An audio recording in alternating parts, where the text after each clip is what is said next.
One of the most humbling realities in all of Scripture is the whole concept of covenant. It's one of the most precious principles and truths found both Old and New Testament. The whole term covenant really means community, and when we stop and think about God and Him creating mankind, and the very first covenant, if you will, the Adamic covenant, where God creates this relationship with Adam, only for Adam and Eve to basically reject it, to sin against it, and pursue their own thing. God then continues to pursue mankind through covenant. And we see all different kinds of 5 primary covenants within the Old Testament. You have the Adamic, and then it moves into the Noahic covenant, where you would think after a second chance man would love and follow and worship God, the merciful. And yet we find very quickly in the book of Genesis that all man's heart was evil all the time, continually. And so God destroys the earth with a flood, but He saves again a righteous man, not because Noah was righteous in and of himself, but because he had found favor with God.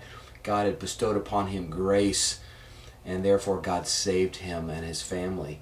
And God created a covenant with Noah to save mankind. And again, the importance of God pursuing. And then we see a little bit later on, we see a covenant with Abraham, that God was continually pursuing man.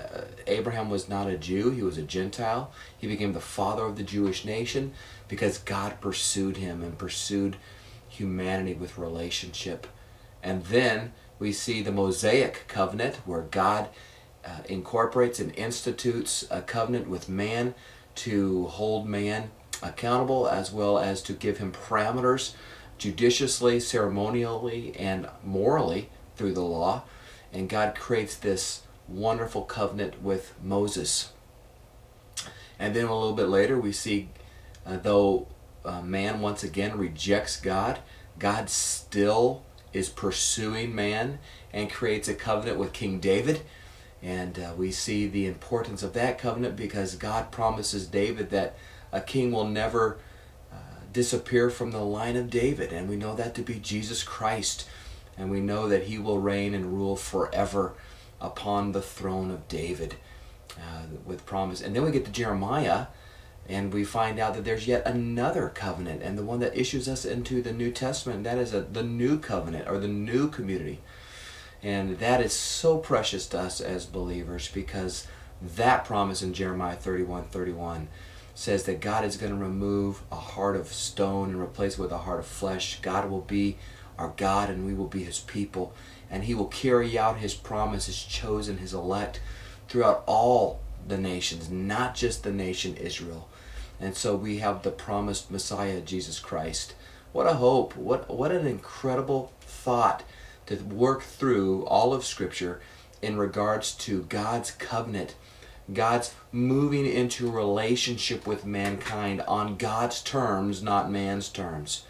100% sold out. God cannot violate His covenant, and He cannot violate His relationship which He has established with man.